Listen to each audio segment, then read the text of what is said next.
الحمدللہ رب العالمین والصلاة والسلام علی سیدنا و مولانا محمد وعلی آلہ واصحابہ اجمعین اما بعد فاعوذ باللہ من الشیطان الرجیم بسم اللہ الرحمن الرحیم وما كان المؤمنون لينفروا كافة فلولا نفر من كل فرقة منهم طائفة ليتفقهوا في الدين ولينذروا قومهم إذا رجعوا إليهم لعلهم يحذرون صدق الله العلي العظيم وبلغنا رسوله النبي الكريم ونحن على ذلك لمن الشاهدين والشاكرين والحمد لله رب العالمين۔ حضرات گرامی، ہم نے پچھلی نشستوں میں اصول تحقیق کے حوالے سے آپ کے سامنے گفتگو رکھی۔ اصول تحقیق کے حوالے سے بڑی بنیادی اہمیت ہے آپ کے ریسرچ کویسچن کی، آپ کے سوالات تحقیق کی، کہ آپ کس موضوع اور اس موضوع کے کس پہلو اور کس جہت پر آپ اپنی ریسرچ کو آگے بڑھانا چاہتے ہیں۔ آپ کا جو بھی ٹاپک ہوگا، سلیکشن آف ٹاپک، آپ کوئی بھی ٹاپک منتخب کرتے وقت اور اسے چوز کرتے وقت ظاہر بات ہے کہ آپ اپنے ریسرچ کویسچن کو اپنے سامنے مد نظر رکھیں گے، اور کوئی ایک پرابلم، کوئی ایک ایسا مسئلہ کہ جس کو آپ سولو کرنا چاہتے ہیں اور جس کے حل کی طرف آپ آگے بڑھنا چاہتے ہیں، کسی انسانی مسئلے کو آپ حل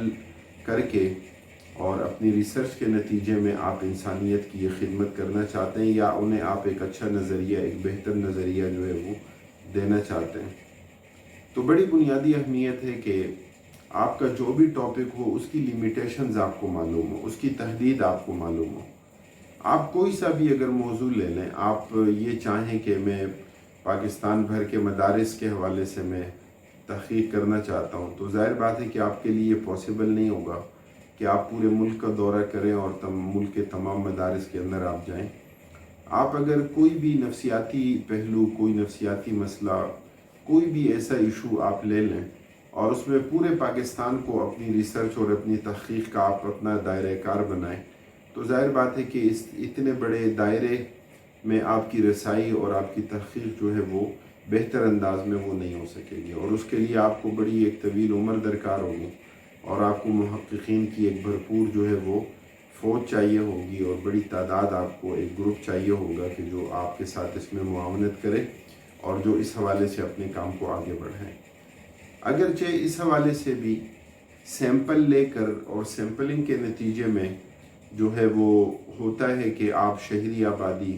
اور آپ دیہی آبادی کو، اور آپ جو لوگ پڑھے لکھے ہیں وہ، اور جو لوگ ان پڑھ ہیں وہ، اور خواتین اور اسی طرح مردوں میں، یعنی جتنے ویریشنز ہیں اس میں، تو ان سب کو آپ مد نظر رکھیں اور اس کی بنیاد پر آپ سیمپلنگ کریں، تو اس کی بنیاد پر جو آپ کا سروے ہو تو یہ ہو سکتا ہے کہ وہ آپ کو کوئی نتیجہ دے اور وہ آپ کو کسی چیز کے بارے میں کوئی آگاہی دے سکے۔ تو میں عرض یہ کر رہا تھا کہ بڑی بنیادی بات ہے لیمیٹیشنز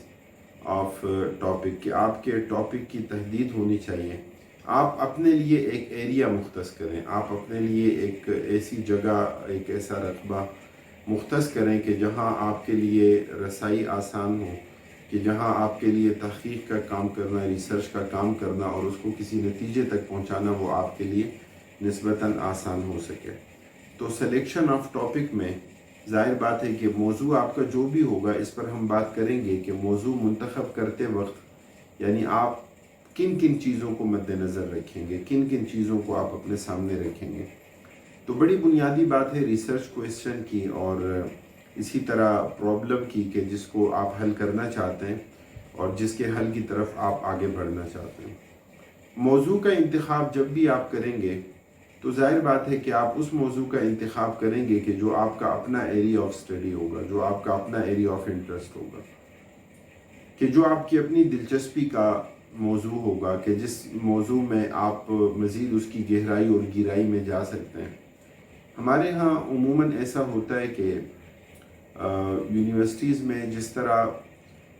ریسرچ میتھڈالوجی کی تعلیم دی جاتی ہے، تو ایسا بھی ہوتا ہے کہ بعض اوقات طلبہ کو خود اپنے بارے میں پتہ نہیں ہوتا کہ ان کا اپنا ایریا آف اسٹڈی کیا ہے، ان کا اپنا ایریا آف انٹرسٹ کیا ہے، وہ اس بات کے بارے میں نہیں جانتے۔ میں اکثر یہ بات کہا کرتا ہوں کہ آپ کسی اور کو دریافت کرنے سے پہلے آپ خود کو دریافت کریں، اور آپ خود اپنی استعداد اور اپنی صلاحیتوں کے بارے میں جانیں،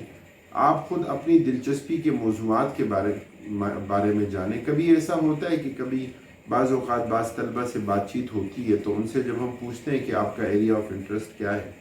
تو وہ مطلقاً کہہ دیتے ہیں کہ سر ہمارا ایریا آف انٹرسٹ علوم اسلامیہ ہے۔ علوم اسلامیہ میں آپ کی دلچسپی کا موضوع کون سا ہے؟ بعض لوگ کہہ دیتے ہیں یہ قرآن کریم ہے۔ اچھا، اس کی تفصیل میں اگر جائیں کہ قرآن کریم میں تو بیش بہا علوم ہیں، مختلف فنون ہیں، آپ بتائیے کہ قرآن کریم میں آپ کا بہترین موضوع کہ جس میں آپ کو مطالعہ کرنا اچھا لگتا ہے، کہ جس کے بارے میں آپ نے مطالعہ کیا ہے، کہ جو آپ کی دلچسپی کا موضوع ہے، آخر وہ کون سا ہے؟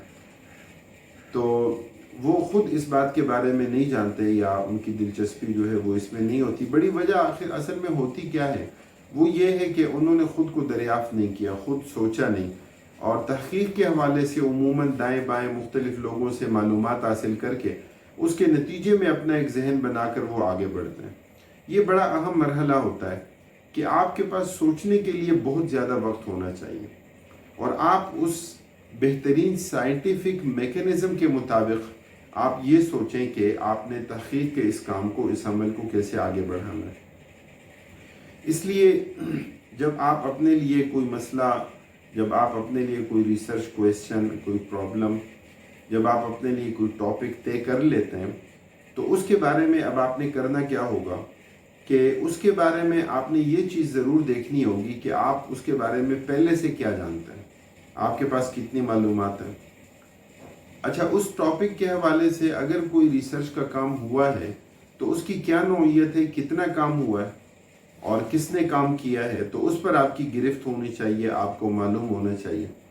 اسی طرح کیا وہ مسئلہ مستقل مسئلہ ہے اور یا پھر ایک وقتی مسئلہ ہے؟